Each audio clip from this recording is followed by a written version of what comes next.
खंबे से पुरंदरदास जी को ऊपर से नीचे तक बांध दिया और पंढरपुर के लोगों को कहा, हमारे ठाकुर जी के ये वैश्यागमन करता है, हमें कोई दिक्कत नहीं, ये व्यसन करता है, हमें कोई दिक्कत नहीं, पर हमारे ठाकुर जी की चोरी करता है, इससे हमें दिक्कत है। हे पंढरपुर निवासियों, अब तो बदला तब पूरा होगा, एक एक करके आओ और आकर के पुरंदरदास पर प्रहार करो। खंबे से बंधे हैं पुरंदरदास, नहीं पता कि मैंने क्या किया, और एक एक करके लोग, सबसे लाइन में सबसे आगे वही खड़े थे जो वैश्यागमन करते थे, सबसे आगे आकर हमारी पत्नियों को कथा सुनाता है, हमारे बच्चों को भक्त बनाता है, खुद के काम देखे थे ना, खूब भला बुरा कह रहे हैं, मार रहे हैं, उल्टा सीधा। पुरंदरदास जी के नेत्रों से आंसू गिर रहे हैं और भीतर पंडरीनाथ भगवान खड़े हैं। रुक्मणी जी रोष कर रही हैं, कैसे हो आप, यहां ये पुरंदरदास के साथ इतनी अनीति की जा रही है और आप यहां खड़े खड़े मुस्कुरा रहे हैं। पंडरीनाथ भगवान बोले, अब वो देखना जो मैं तुम्हें दिखाना चाहता हूं। रुक्मणी जी ये बताइए कि पुरंदरदास के मन में क्या चल रहा होगा इस वक्त। उसे नहीं पता कि उसने कुछ गलत किया है, उसे नहीं पता कि क्या हुआ है, पूरा नगर उसके खिलाफ खड़ा है, पर ऐसी स्थिति में पुरंदरदास के मन में क्या चल रहा होगा, आप बताओ। रुक्मणी जी बोली, क्या चल रहा होगा, वो खुद से पूछ ही रहा होगा कि मैंने किया क्या, मेरा अपराध क्या है।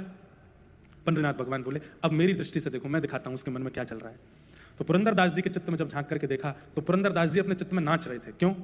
कह रहे थे, अरे पुरंदर, तुझे ठाकुर जी ने दंड दिया था कि तीर्थों में जा करके सब तीर्थ के देवताओं की स्तुति करना, और ऐसा शास्त्रों में लिखा है कि पुण्य क्षेत्रे कृतम अन्य क्षेत्रे कृतम पापम पुण्य क्षेत्रे विनश्यति, और पुण्य क्षेत्रे कृतम पापम वज्रलेपो भविष्यति। भैया, घर परिवार में किए गए पाप पुण्य क्षेत्र तीर्थ में जाकर के नष्ट हो जाते हैं, पर तीर्थ में किए गए पाप तो पत्थर की लकीर हो जाते हैं।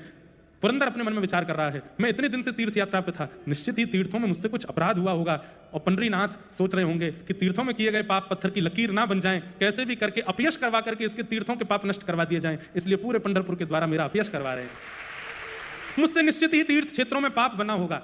ये पंडरीनाथ भगवान मेरा भला करवा रहे हैं, मेरे कोई शेष पाप रह गए होंगे, उनको इस अपयश के द्वारा, ये लोगों की अनर्गल बातों के द्वारा ठाकुर जी कटवा रहे हैं। कोई बात नहीं पुरंदरदास, विठल ने तेरे लिए अच्छा सोचा है, इसलिए सब हो रहा है, स्वीकार कर ले। रुक्मणी जी के नेत्र सजल हो गए और पंडरीनाथ भगवान के चरणों में प्रणाम करते हुए कहते हैं, हे भगवान, मैं मान गई आपके भक्तों के चित्त को चुप कैसी भी परिस्थिति जीवन में आ जाए लेकिन विचलित नहीं होते हैं। अब भी वो यही सोच रहा है कि आपने उसके लिए कुछ अच्छा सोचा है, इसीलिए सब हो रहा है, पर अब इसके ऊपर होने वाली पीड़ा मैं सह नहीं पा रही हूं, अब आप कुछ करो।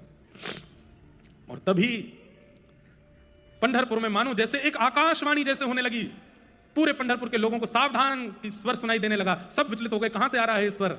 तभी देखा मंदिर में खड़े पांडुरंग भगवान बोल रहे हैं, मैं बोल रहा हूं, अभी इसी वक्त पुरंदरदास को खोल दो, इसने कोई भी पाप नहीं किया है, इसने कोई भी ऐसा अनर्गल कृत्य नहीं किया है। उस वैश्या की इच्छा थी कि मैं उसके नृत्य में जाऊं, पर मैं अपने रूप में जाता तो वो नृत्य नहीं कर पाती, इसलिए मैं ही पुरंदरदास का रूप धारण करके गया और उस वैश्या के नृत्य में जाकर के मैंने ही अपना कड़ूला प्रदान किया। वास्तव में इस कृत्य के द्वारा मैंने दोनों को स्वीकार किया है, पर तुम लोग समझ नहीं पाए।